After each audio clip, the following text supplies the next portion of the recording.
Hello. Today I want to speak to sensitive people, whether you call it being intuitive, empathetic, spiritually open, or simply someone who feels a lot. Some of you already have tools for this. You ground yourself, meditate, visualize protection, seal your field, work with breath and intention. And some of you don't use those words at all. You just know that certain places drain you, certain conversations leave you heavy, and some people shift your mood before they even speak. And I take this seriously because we are not only physical, we are energetic as well. Sensitivity is real. Either way, this is for you. There was a time in my life when I felt everything. I still do feel a lot, but it wasn't chaotic, it wasn't dramatic, it just felt permeable. I would walk into a room and my mood would shift. I would sit near someone and feel pressure in my chest. I would leave conversations exhausted even when nothing obvious had happened.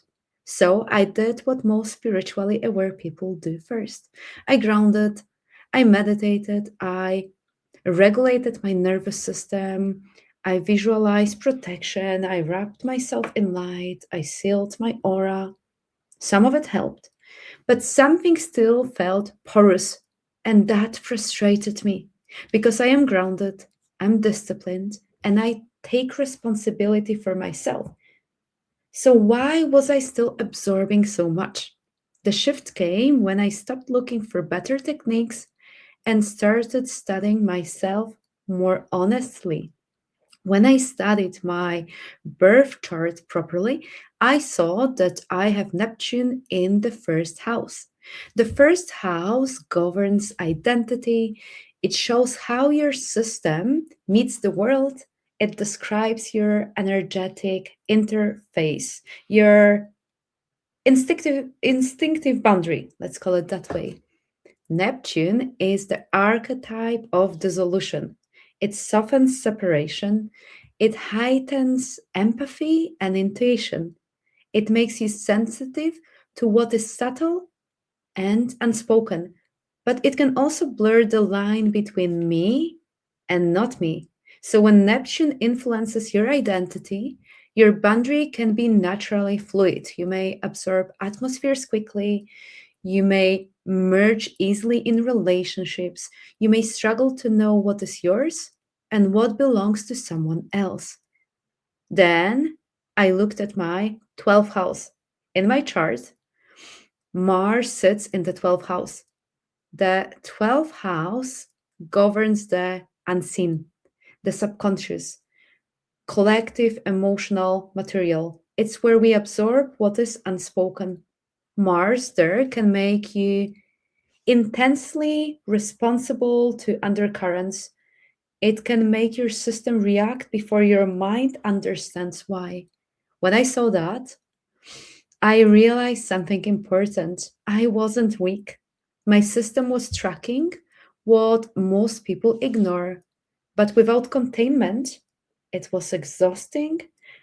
I stopped trying to become less sensitive and I started building more structure because water is powerful, but water needs container. Instead of only visualizing protection, I began doing things differently. I left spaces earlier. I reduced exposure to environments that felt dense. I stopped over explaining my boundaries. I allowed myself more solitude than I thought was normal. I became stricter about who had access to my time and energy. And finally, I practice withdrawing my attention when something wasn't mine. That was the real shift. Not harder shielding, containment. And just to be clear, I am not saying everyone needs to study astrology. Astrology was one mirror I used. It helped me name patterns. It helped me understand why my sensitivity worked the way it did. But the deeper point is this: use any modality you're drawn to: human design, therapy, somatic work, journaling, meditation, honest self observation. The goal is not to collect frameworks, the goal is self knowledge. Because when you understand your design, your boundaries become specific, not generic. Protection becomes effective when it becomes personal. There is a difference between being open and being porous. Open means you choose when to connect. Porous means everything comes in. And when you're porous without discernment, three things begin to happen. First, you confuse signal with interference. Signal is your own inner knowing, your intuition, your body's truth. Interference is external emotion, projection, expectation, collective noise. If your boundary is soft and you don't know it, those blend together. Second, you start managing energy that is not yours. You sense discomfort and adjust yourself. You feel someone's sadness and carry it. You detect tension and try to smooth it. Without realizing, you abandon yourself in micro moments. And third, you exhaust your nervous system because your body is processing more than it needs to. Not just your life, but the room, the relationship, the atmosphere. And that is not spiritual maturity. That is unmanaged permeability. Discernment is spiritual maturity. Discernment means asking, is this mine? If it's mine, I tend to it. If it's not mine, I release it. Release doesn't mean pushing it away aggressively. It means withdrawing attention because your field follows your attention. Where your attention goes, your energy extends. If your attention is constantly wrapped around someone else, your boundary dissolves.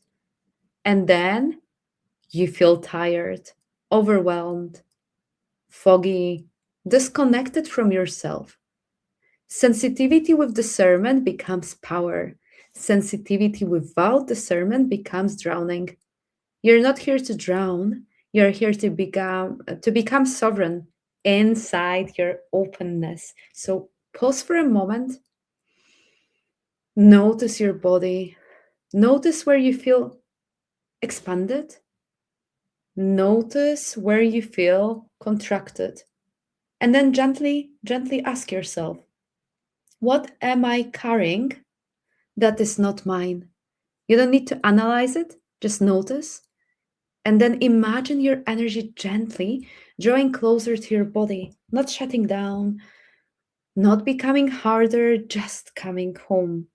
Like the tide returning to shore. This is containment, this is structure, this is self respect. And when your signal becomes clean, self trust begins to rebuild. If you feel that your sensitivity has been running you instead of serving you, and you want to build discernment and inner steadiness in a grounded way, you will find ways to work with me in the description. Take care, and I'll speak to you soon. Goodbye, everyone.